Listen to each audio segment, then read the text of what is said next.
Alright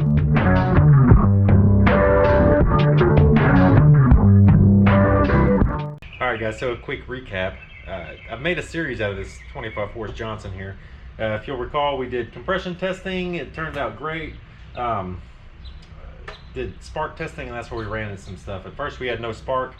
I was getting voltage out of the stator and all that kind of stuff, but my power pack was not getting anything out of it at all. So I replaced the power pack. Then I got fire. I was able to get it to start. However, it wasn't running quite right. We took apart the carburetor a few times and cleaned it out.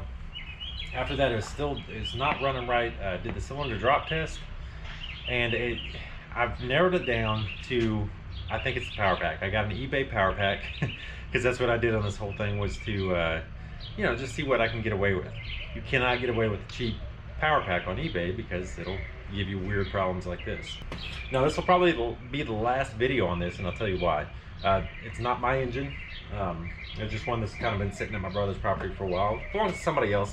Nobody's giving me any money for this. I just do it because I like to. I wouldn't have it any other way, really. I'm not running a business or anything. I just like to work on these things. So I did what I could for, as cheap as I could, just see what would happen. It's running pretty good, consider the amount of money I put into it. So with that said, I'm not going to go and buy a brand new power pack from BRP or anything like that, just because I don't feel like sinking $200-300 into it. Now, if this was my engine and that's all I needed, then absolutely I would. But I'm not going to go ahead and throw money into it when, who knows if the owner's going to use it. Now, it'd be a different story if he wanted me to. That's fine. I don't mind. But like I said, I do this for fun. And like I said, it's running pretty decent for the amount of work we put into it.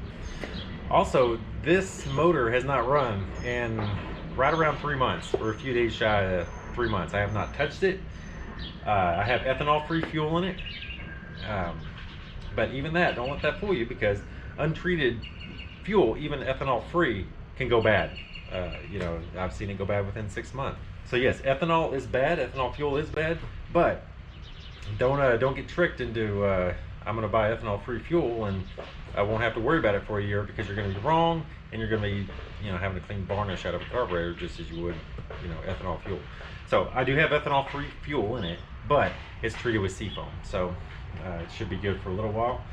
But today I just want to kind of do one last video on this thing and see how this thing is held up not running after 3 months. So we're going to put some water to it, we're going to prime it a little bit and see what happens. I should note that's a little chilly today for Texas. We're at the end of April, and it's the low last night was like in the 40s, and the high today was only 60 something. Also, if you like mowers, check out my other videos. I have a John Deere right now I'm working on, and I think that's going to be a fun little project, especially if you like flames. Ooh, yeah.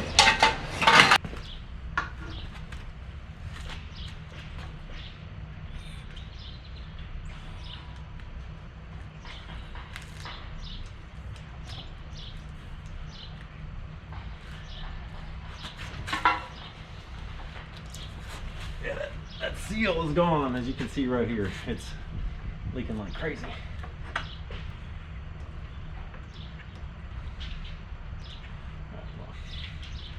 Just have to live with that for right now.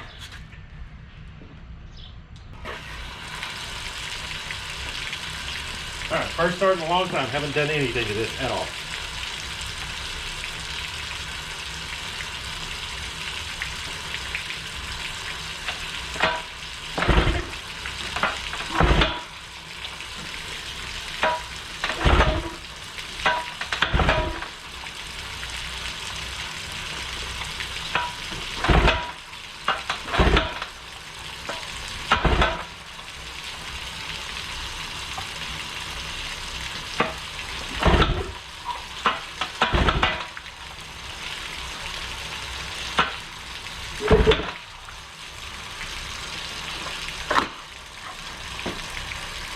About to lose my motor stand here.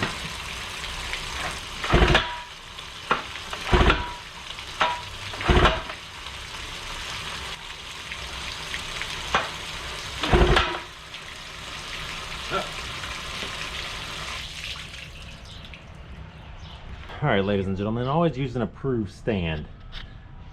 This, well, it wasn't. All right, so I was hoping to get this thing one last start for y'all and that it would just kick off and run like it should, but unfortunately that didn't happen. As you can see, my stand, well, it's not gonna hold up anymore. So of course I was just using these sawhorses, and I knew that they weren't really supposed to hold up to this, but we made it work anyway. I may figure out what's going on with this one, I may not. I do have something else lined up for outboards. So if y'all like even smaller than this but still OMC, stick around because I think you're gonna like what's coming up. All right, y'all, so I may have more coming with this motor, I'm not sure. So if there are 0 more videos on this, don't be surprised. You know, it'd be cool if there was 1 or 2, but we'll see. I appreciate y'all sticking around for this one. This is a pretty fun thing to tinker with. We didn't get it going, you know, fully, but we know what it needs, and you know what it needs too, and how easy it can be. So like I said, all you have to do, y'all saw it in the earlier video, is just replace this power pack and it'd be good to go. So these old outboards, a lot of times you don't need to tear them all the way down to make them run. It just needs a little bit of work, and that's about it. Thank y'all for sticking around in this series. Please stay tuned for more series. Check out my other videos. I have videos on lawnmowers, trucks, anything I can get my hands on, really. So I love the outboards. They're one of my favorites. So like I said, I'm gonna have some more OMC stuff coming up, especially if you like the smaller motors. Stick around, hit the subscribe button, because there's gonna be plenty more to come. Thanks again for watching, and we'll see y'all soon.